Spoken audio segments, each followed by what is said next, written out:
Well, hi there. So we're going to run through the pricing increases for next week. We're not going to go through everything. We're just going to give a brief overview. Some ranges are affected greatly other than others, and some are barely affected at all. So what we're going to do is we're going to have a quick overview of the pricing that we know.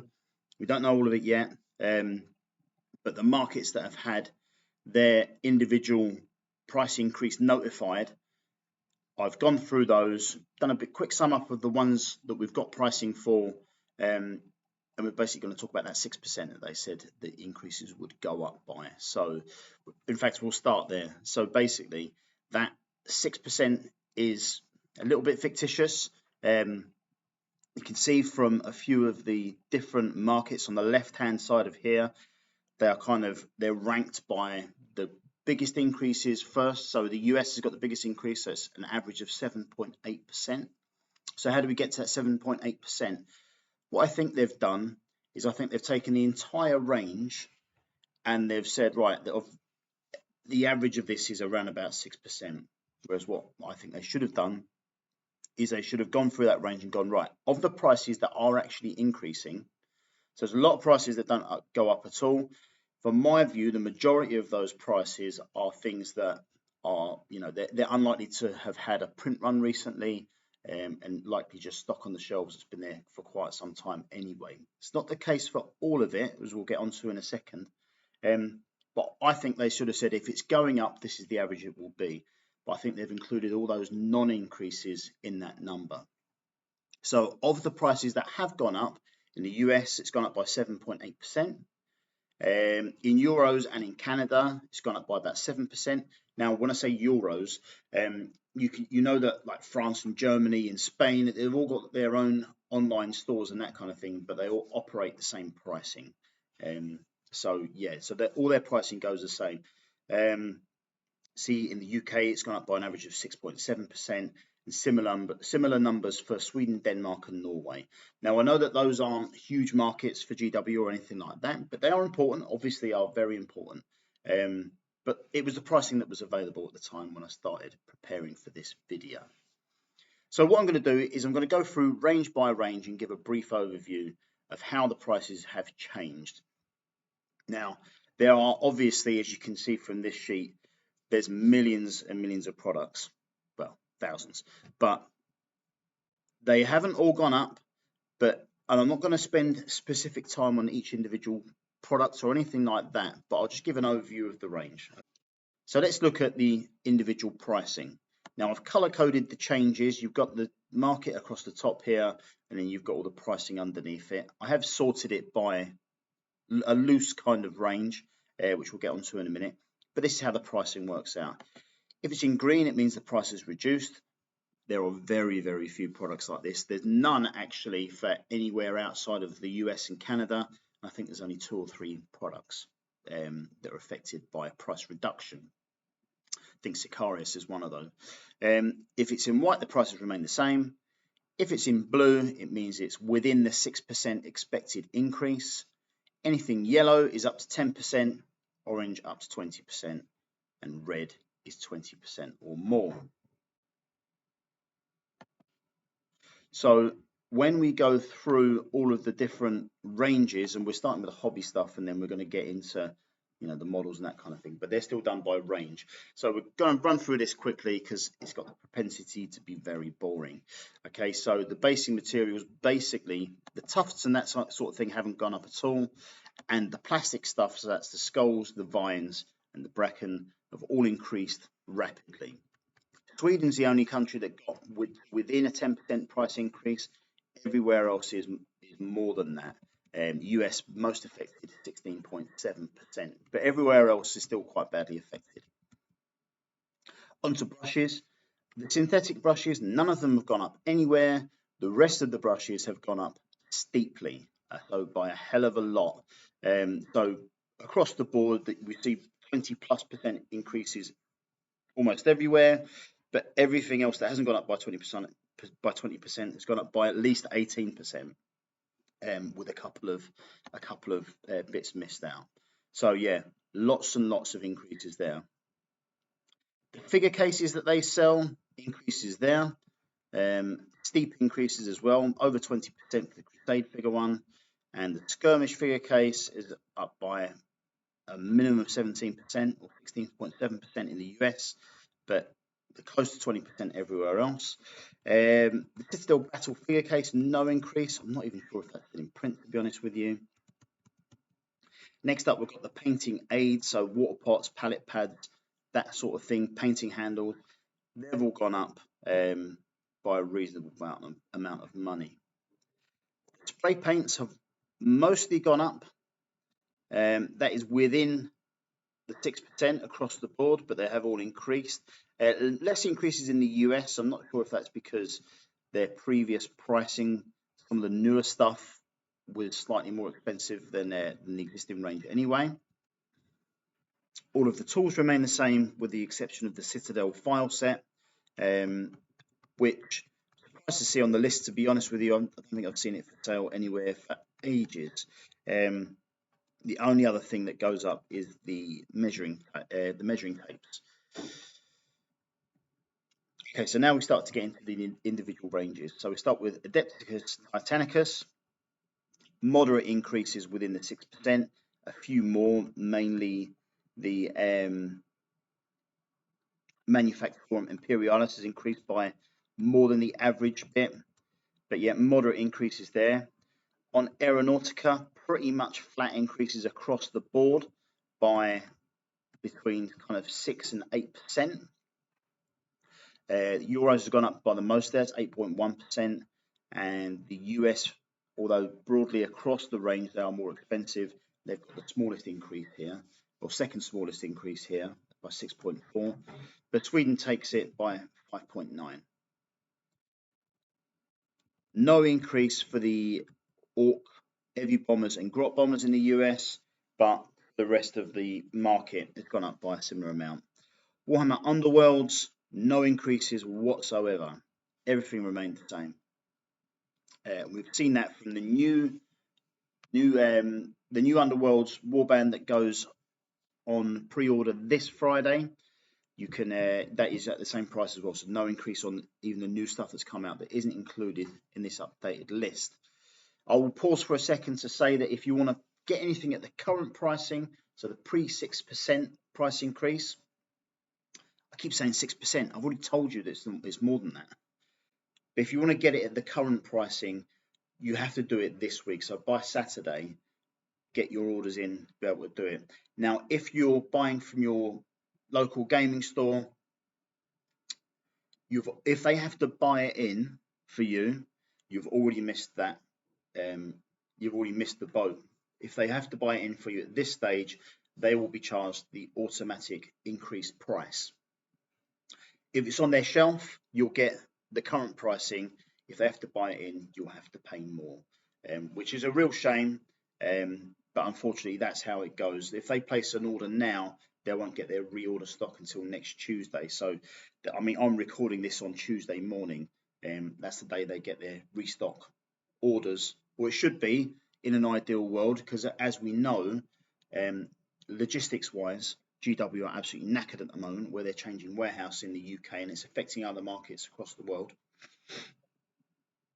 The other thing I would say is they've also told traders that all they can do is order.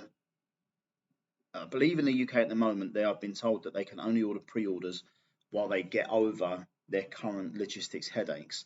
Now, wouldn't that be convenient to stop them from stocking up before the price increase? I'm not saying it's a dirty tactic or anything like that. I'm just saying it's highly convenient for them that any restock orders cannot be done on the previous price because they cancelled orders other than new products that were coming out. So yeah, a bit of a dirty tactic, I think, but not entirely sure. But what I would say is if you want to help me and my channel, the best way to do it is by using the Element Games affiliate link, which is down in the description. It will give you your normal discount, but it will just give me a small kickback. So if you want to help the channel, that's the best way to do it. Okay, moving on to Warcry. There are no increases except Chaos Legionnaires. They are increasing everywhere except for the US. by, on average, a little bit over the 6%. Moving on to Blood Bowl, very, very few increases. Ogres have gone up slightly across the board. The kind of special players and the biased refs, they've gone up. So Griff Overwald, Varag Ghoul and the Elf and Dwarf biased refs, they've gone up, but within the 6%. Sevens pitch has gone up by a bit more than that, as has the Amazon pitch and the Amazon team card pack. No other changes there. On to Kill Team, moderate changes, quite heavily kind of increased on the Euros, but not over as many products. So mainly the teams themselves have gone up, the price and that sort of thing have not. Norway seeing the smallest reductions in those areas, so good for them. And also the US, very few increases there as well. Just the Legionnaires, Gellerpox, Commandos, and Phobos Strike Team increased in the US. But yeah, moderate changes everywhere. On to the rest of it. So these are the book, the starter sets, combined boxes that have got lots of things in there. No increases on that stuff. So it's mainly just the kill teams themselves that have increased. Broad, across the board increases for Necromunda. Sweden is the least affected, but yeah, no one gets away with it here. So broad increases of at least 6.5% almost everywhere except for Sweden. These blue parts here are for the terrain. They've gone up by less. And the hab module, platforms and walkways, and extended hab module, no increases there if they're even still available. But yeah, broad changes there. Middle Earth is all over the place. UK has got the smallest increases, but there's increases everywhere else, obviously. Very little gotten away with. Mainly, I'd say probably 40% of the increases across the board are within the 6%. Everywhere else is a little bit more. Horus Heresy, much the same. Lots of blue there. Lots within the 6%, but obviously everything near enough has gone up.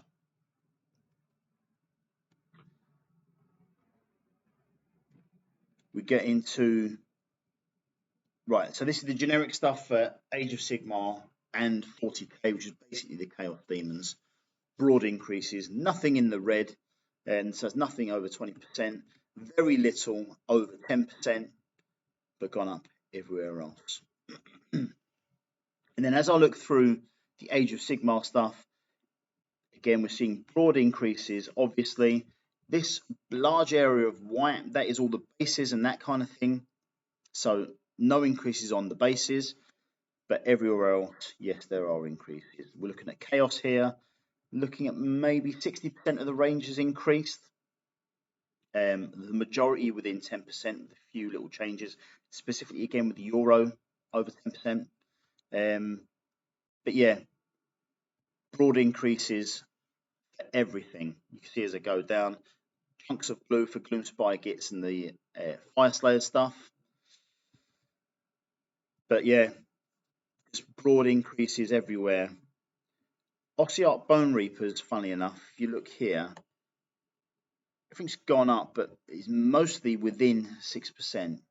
Is that, is that maybe a indication of how things are going with sales for Ossiarch Bone Reapers? I know when they came out, there was a lot of hype that, they're very new. I love the look of them. I got the, what was it called? I think it might have been Flesh and Bone, whatever that box they had with the ogres. I got that one. But yeah, maybe they're dying of death. They would be. Maybe, yeah, sales for those not that great. Interesting thing to remember is that any rule books, no increases. Any black library for anything, no increases. The individual paint pots have not increased at all either. So none of that stuff is represented in this list, except for the Battle Tome and codexes are in here. But none of that stuff's gone up. Lizard Men, again, broad increases. The Soul Blight have all gone up by more than 6% for the vast majority. Exceptions really in Euro and Sweden. But yeah, but nothing major, nothing more than 10%.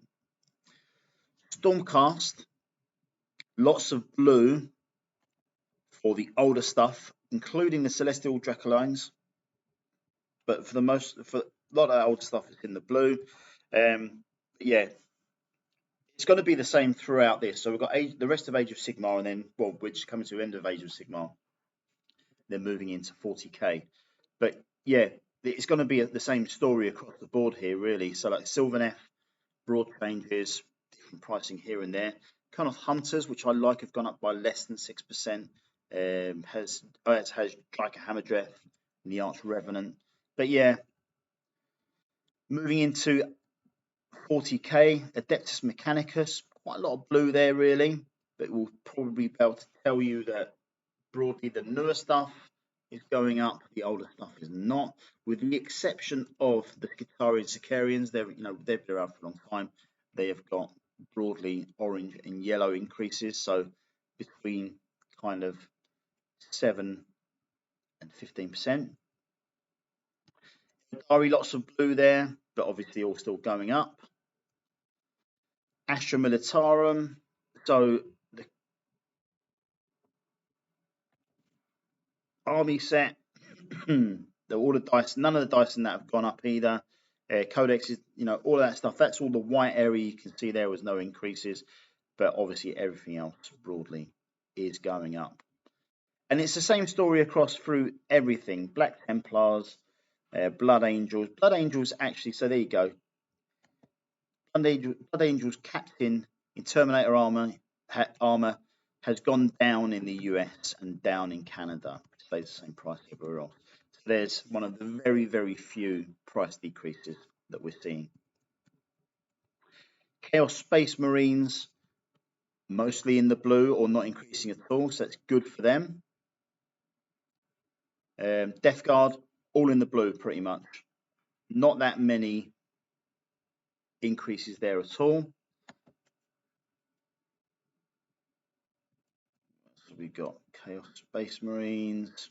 Yeah, quite a lot of blue there, really. Less increases than I expected. Death Watch, 50% has gone up. Most of that is in the blue. Drukhari, a real mismatch. Genestealer Cult, there's a big block of blue, if I ever did see one.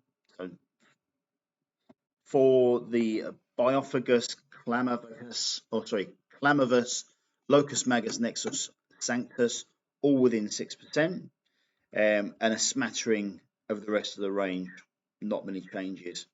Now, the combat patrols and the Vanguard boxes are all increased, but definitely within 10% across the board. You can see the combat patrol here for the Genestealers is mostly within 6%, except for the US and Norway. But that's it, really. So the newer stuff, look, we've got lots of Leagues of Votann stuff here. Again, it's a real mismatch. Very little over 10%, but everything's gone up except for Grimnir. No increase on Grimnir.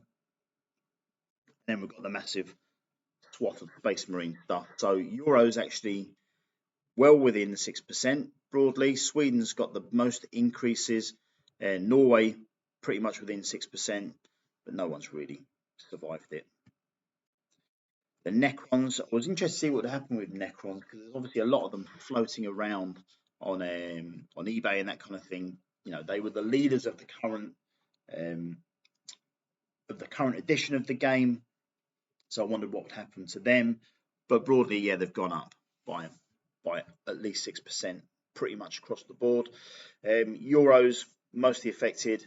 That's increases of about 11%. That's obviously an impact of, well, I think obviously there's lots of trading issues between the UK and the EU right now, and I'm wondering if that's why quite a lot of the effect on them is what's going on.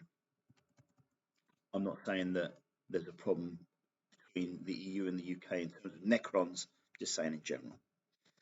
Orcs, quite a lot of this stuff has gone up by over 15%. So we're talking about really the Truck, the Boys, the Knobs, and the Storm Boys. Euros and Sweden have got within 6% of some of the bigger stuff. The Dragster, the Squid Buggy, Scrapper Jet, Booster Blaster, the War Trike, the Snazwagon. So within 6% across the board there. The Euros and Sweden, slightly more everywhere else. The US worst affected 9%. To Sororitas, again quite heavily pushed in the last couple of years, well within 5% from the vast majority of the range. Okay, then we've got loads and loads of Space Marine stuff, which have all increased by kind of an average of about 8% for everything. Fair amount of blue when we get into some of the stuff here. Venerable Dreadnoughts, Land Speeder, the Gladiator, Tech Marine, they're all in the blue, so less than 6%. But yeah, pretty much across the board, lots of blue there actually. Apothecary Captain, Chaplain, Librarian, Captain in Phobos, Captain in Gravis, all this stuff less than 6%, except for a few bits here and there. Space Wolves have got a lot of blue there, a couple over 7% there. Tau, how I say the Tau done? Bit of a mixed bag really. So again, that blue, that's within 6%. So you'd expect around about 50% to be over the blue anyway. So, and that pretty much goes through there. So this is all the generic stuff. So where we can see no increases there, that's basically terrain. There are other terrain pieces that have gone up though. So Sector Imperialis has gone up everywhere. And other increases for the Galvanic Magnavent, Landing Pad, Sanctum Administratus, and others. And finally, the last product group is the NIDs, and then we can see basically from there, it's a bit of a muchness. So get hold of some Gargoyles and Hormagaunts now, because they're going up vastly. The rest of it is going up, but within I'd say reasonable levels. It's not that reasonable, increases are increases and they're bad when they happen, but they are happening. So that's it really. It's a real mixed bag, to be fair. What I did to get this pricing was GW did release on the trade website some pricing for different markets across the world. I dropped it all into one spreadsheet and then kind of did VLOOKUPs and that kind of thing to drag the pricing across. There will be errors in that lot, no doubt about it. Lots of code changes for different regions and that kind of thing made it difficult to match a lot of the products. So there will definitely be some room for error, where we've got these 6.4, 6.77 and 7.8. There will be some errors in there. I'd say the US one is the most accurate because that is the base spreadsheet that I used for the rest of it. Reason for that was that had the entire range on there, whereas the rest of the markets, they only had, except for Canada actually, they only had the price changes, whereas the US had the entire range that I managed to base the rest off of so that I could get those non-increases. But there's a hell of a lot of code changes. There's 1,600 products, of which, to be fair, I filtered out a lot for the paints and black library and that kind of thing. But I just can't find all the code changes. It's very difficult to be able to do that. So it's as good as I could get it, really. But that is a broad overview. So just to run through it again, US with the biggest increases, 7.8%. Euros and Canada not far behind, 7%. UK, Sweden, Denmark and Norway, much of a muchness, between 6.4 and 6.7%. None of the pricing for other markets are available. I would really have liked to have got Australia in there, and one of the other markets. Like I would have liked to get Japan in there as well, but the information just wasn't available. So we went with what I had. I hope it's been useful. If you manage to get your orders in at the current price, do it as soon as possible. And like I say, if you're in the UK or the EU and you found this helpful, maybe drop a subscribe and a like, and maybe use that affiliate link for Element Games, because that's the best way you can help the channel. It really does. But I'll leave it there. So thanks very much for watching. I've got more pricing coming out this week for the Regiments of Renown boxes for Age of Sigmar. Those prices have been announced, so if you want those, look at my previous video that I uploaded. It's got all the pricing there. but I'll be doing a separate video with a breakdown of the contents based on the new pricing, which we know now, to let you know exactly how much savings there are in those boxes. But anyway, there you go. I hope you found that helpful, and if you're still here, thanks for hanging around right to the end. It is greatly appreciated. Have a great day. I'll see you later.